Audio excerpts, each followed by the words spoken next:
Hi everyone. Welcome to innovative house wife vlog.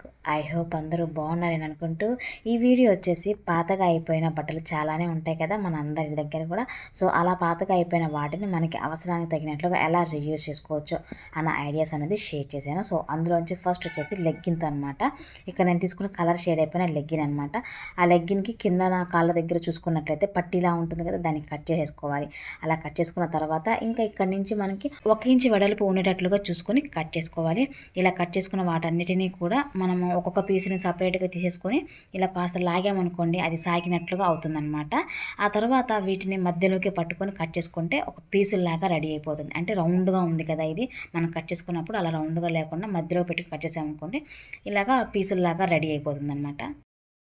ఆ తర్వాత legging నడుము దగ్గర ఎలాస్టిక్ ఉంది కదా, అలా ఎలాస్టిక్ అనేది కింద వైపుకి వచ్చేటట్లుగా ఇలా పెట్టుకొని అన్ని వైపులా కూడా కరెక్ట్గా ముడతలు లేకుండా చూసుకొని దానిపైన ఇలా మనం చేతి అనేది పెట్టుకొని మన చేతి కంటే కూడా 1 ఇంచ్ ఎక్కువ ఉండేటట్లుగా అన్ని వైపులా కూడా రౌండ్గా ఇలాగా గుర్తుపెట్టుకోవాలన్నమాట. అలా గుర్తుపెట్టుకున్నట్లుగానే కట్ చేసుకోవాలి. కట్ చేసుకున్న ఈ 2 పీసుల నుంచి ఒక పీస్ అనేది తీసుకొని దీనిపైన ఇంతకుముందు మనం కట్ చేసుకున్నాం కదా, రౌండ్గా కట్ చేసుకొని చిన్న చిన్న పీసుల్లా కట్ చేసుకున్నామే, వాటిని ఈ కట్ చేసుకున్న ఈ పీసు పైన పెట్టేసి అంటే ఒకదాని పక్కనే ఒకటి పక్క పక్కనే వచ్చినట్లుగా కరెక్ట్గా సెట్ చేసుకొని కరెక్ట్గా మధ్యలోకి మనం ఒక మిషన్ మీద ఒక స్టిచ్ అనేది వేసుకోవాలి. ఇలా మిషన్ పైన స్టిచ్ వేయటం రాదు అని అనుకున్నట్లయితే మనం హార్డ్ గ్లూతోనైనా సరే మధ్యలోకి మాత్రమే హార్డ్ గ్లూని అప్లై చేసి అతికించుకోవాలన్నమాట. అంటే మధ్యలో మాత్రమే అతకాలి, మిగిలిన 2 వైపులు కూడా ఫ్రీగా ఉండిపోవాలన్నమాట. ఇలా కుట్టిన తర్వాత చివరన ఎక్కువ తక్కువగా ఉంది కదా, సో అది కరెక్ట్గా ఉండేటట్లుగా మనం కట్ చేసుకోవాలి. ఇలా కట్ చేసుకున్న తర్వాత ఇంకా ఈ పీస్కి కింద వైపున ఖాళీగా ఉంది కదా, అక్కడ కూడా ఇలానే ఈ పీసులు అనేది కరెక్ట్గా సెట్ చేసుకొని అంటే పక్క పక్కన సెట్ చేసుకొని మధ్యలోకి కరెక్ట్గా మధ్యలోకి స్టిచ్ అనేది వేసుకోవాలి. ఇలాగ మొత్తం మనం తీసుకున్న క్లాత్ పూర్తిగా ఈ పీసులతో అనేది కుట్టుకోవాలన్నమాట. ఇలా కుట్టుకున్న తర్వాత ఇంకా మనకి రెండో పీస్ ఉంది కదా, ఆ పీస్ని రివర్స్లో పెట్టుకోవాలి. ఈ పీస్ పైన రివర్స్లో పెట్టేసి ఈ పీస్ అన్నది మధ్యలో ఏమీ తగలకుండా వచ్చేటట్లుగా రౌండ్గా మనం కుట్టుకోవాలి. లేకపోతే మనము సూది దారంతోనే కుట్టుకోవచ్చు, లేకపోతే హార్డ్ గ్లూతోనైనా సరే అతికించుకోవచ్చు. ఇలా అతికించి ఇలా అదే కుట్టిన తర్వాత ఇప్పుడు రివర్స్ తీసి చూసుకుంటే చాలా అంటే చాలా సింపుల్గా క్లీనింగ్ చేసుకోవడానికి వీలుగా ఉండే హ్యాండ్ గ్లౌజ్ అయితే రెడీ అయిపోయింది.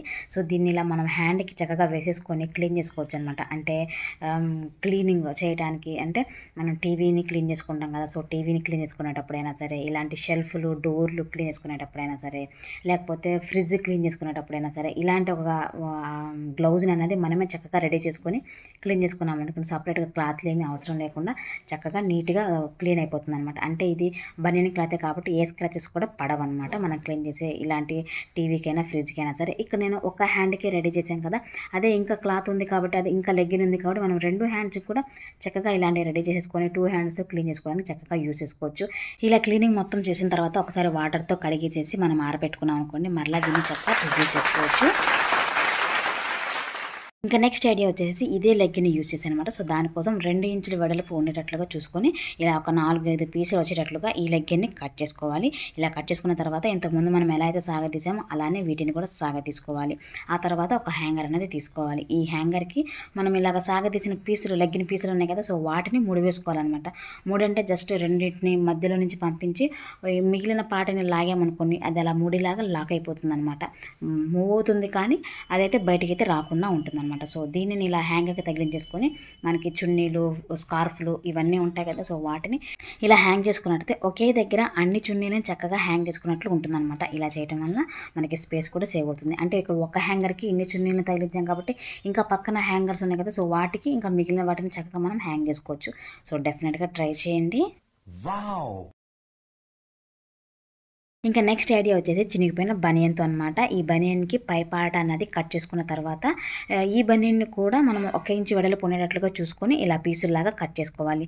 ఇలా మనకి కావాల్సిన పీసులు అనేది కట్ చేసుకున్న తర్వాత వీటిని మధ్యలోకి, అంటే ఇది కొంచెం పొడవు ఎక్కువగా ఉంది కదా, బనియన్ అంటే రౌండ్గా వస్తుంది కదా, కాబట్టి అది పొడవు ఎక్కువగా ఉంది కాబట్టి దీనిని కూడా మనం మధ్యలోకి ఇలా మడిచేసి కట్ చేసుకున్నాం అనుకోండి, అంటే ఈక్వల్గా ఉంటాయి అనమాట. మనం కావలసిన పీసులన్నీ కూడా ఎక్కువ తక్కువ లేకుండా ఒకేలాగా ఈక్వల్గా ఉంటాయి అన్నమాట. ఇలాగ కట్ చేసుకున్న వీటిని కూడా సేమ్ ఇంతకుముందు మనం లెగ్గిన్కి ఎలా అయితే పట్టుకొని లాగామో అలానే లాగామనుకోండి అది కాస్త సాగినట్లుగా ఉంటుందన్నమాట.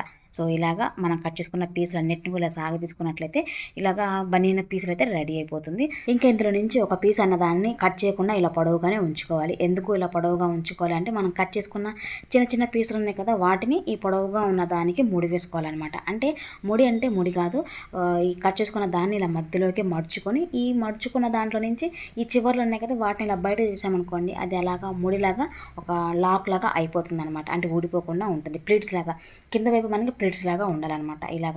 ఇలా ముడి వేసుకునేటప్పుడు వీటిని మనము అన్ని ఒకవైపే ముడి వేసుకోకూడదు. ఒకటి ఆపోజిట్ డైరెక్షన్లో ఉంటే వేరొకటి ఇంకో వైపు, అంటే ఒకటి కుడి వైపుకి ఒకటి ఎడం వైపుకి వచ్చేటట్లుగా అనమాట ఇలా ముడి వేసుకోవాలి. అంటే మనం తీసుకున్న పీసులు అన్నిటిని కూడా మొత్తం ఇలాగా ఈ తాడు కన్నది పక్క పక్కనే వచ్చేటట్లుగా జరుపుకుంటూ మన అన్నిటిని కూడా ఒకే తాడికి లాక్ చేసుకోవాలి. ఇలా అన్నింటిని కూడా పూర్తిగా ముడి వేసుకున్న తర్వాత ఇప్పుడు ఏదైనా గట్టిగా ఉన్న ఒక పైప్ లాంటిది తీసుకోవాలి. మనం ఫ్యాన్ కొన్నప్పుడు చిన్న రాడ్ లాగా ఉంటుంది కదా, సో దాన్నైనా తీసుకోవచ్చు.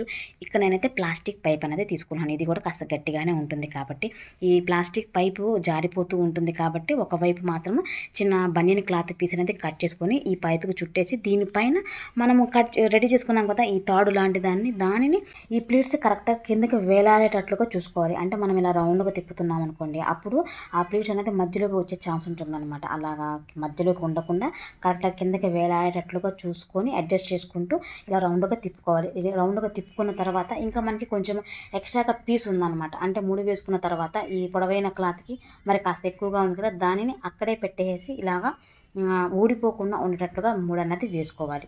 ఇలా ముడి వేసుకున్న తర్వాత చూసుకున్నట్లయితే చాలా సింపుల్గా ఒక మినీ మాప్ అయితే రెడీ అయిపోయింది. పెద్ద మాప్ అయితే ఇల్లు తుడుచుకోవడానికి మనకు సరిపోతుంది.